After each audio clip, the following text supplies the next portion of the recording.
ఉంది చూడు, దాని స్ట్రైట్ గా ఉంది.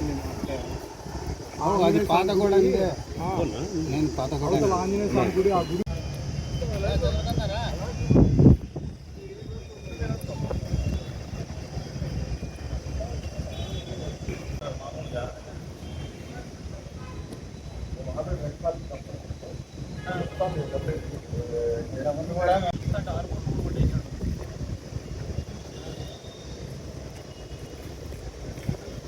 నమస్కారం.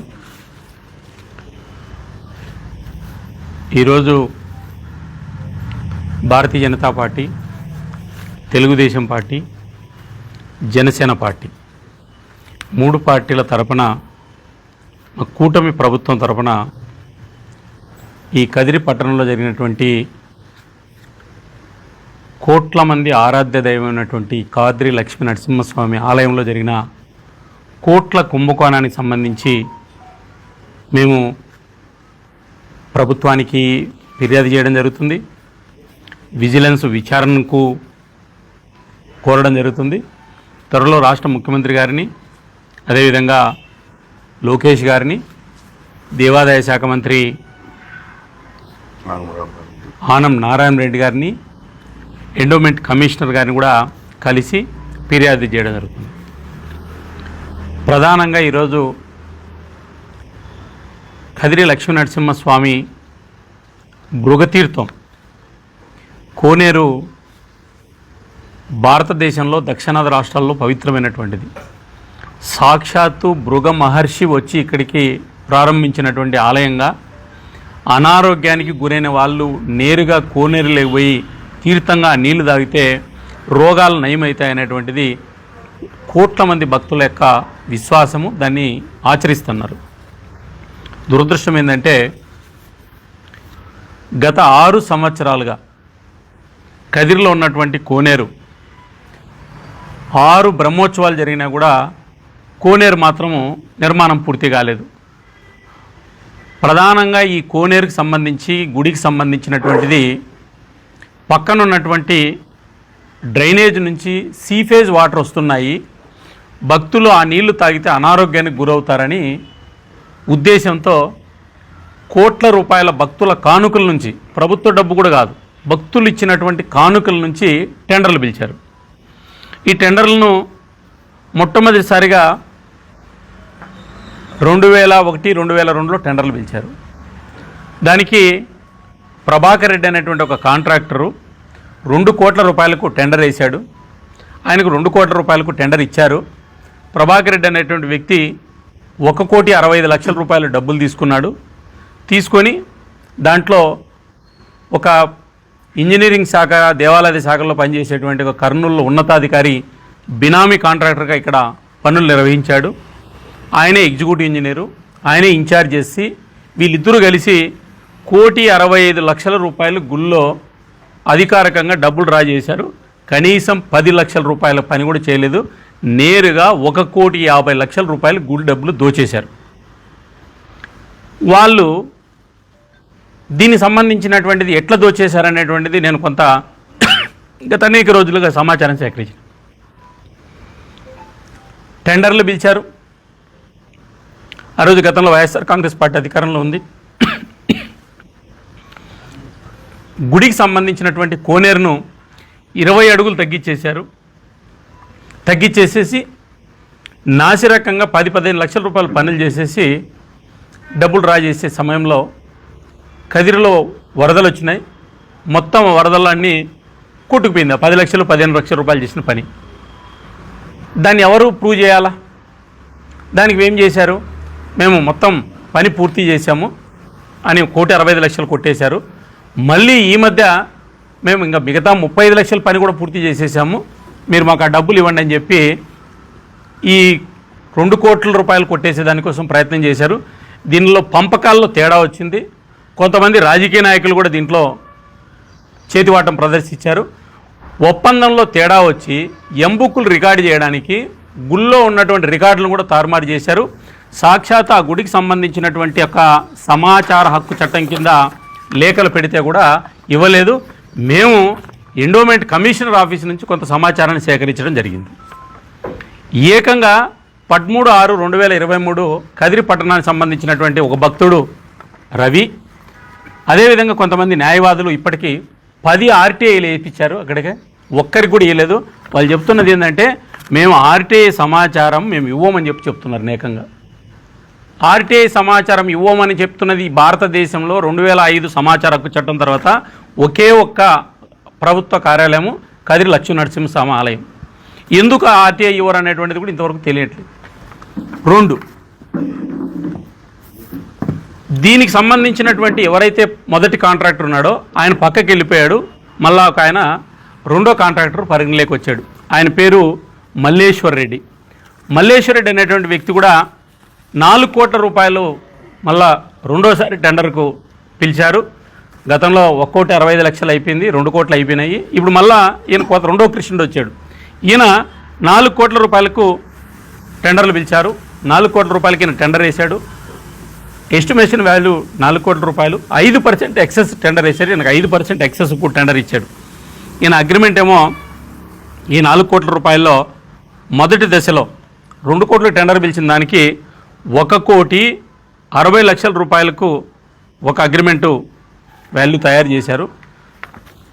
రెండోది ఇదే కాంట్రాక్టర్కే టెండర్ విలువకోకుండా మళ్ళా ఇంకొక 1.5 కోటికి అగ్రిమెంట్లు చేశారు. ఇది టెండర్ లేదు, ఇది సప్లిమెంటరీ అగ్రిమెంట్ అంటారు. ఇది పని చేస్తున్న కాంట్రాక్టర్కు ఆయన పని పూర్తి చేసిన తర్వాత ఒకవేళ అదనంగా పని ఉంటే ఆంధ్రప్రదేశ్ టెండర్ నిబంధనల ప్రకారము ఆయనకు ఎక్స్ట్రా పని ఇవ్వచ్చు.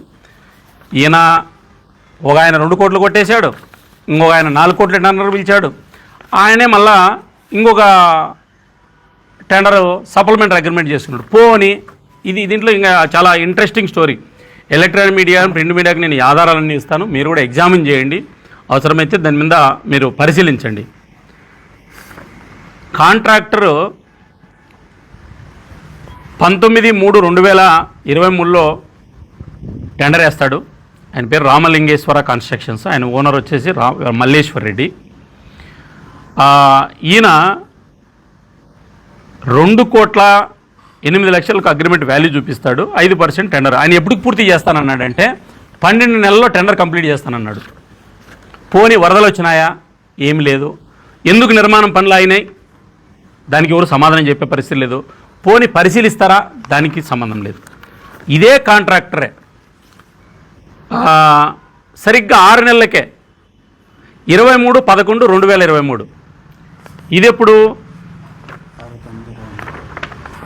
అదే సంవత్సరమే 6వ నెల 12 నెలల్లో పూర్తి కావాల్సిన టెండరు ఈయనకు 6 నెలలకే ఈయనకు సప్లిమెంటరీ కాంట్రాక్ట్ ఇచ్చేస్తారు. ఈ 2 మీకు కూడా మీడియాకి ఇస్తున్నాను. 3వ విషయం, అక్కడికి ఆగిపోలే.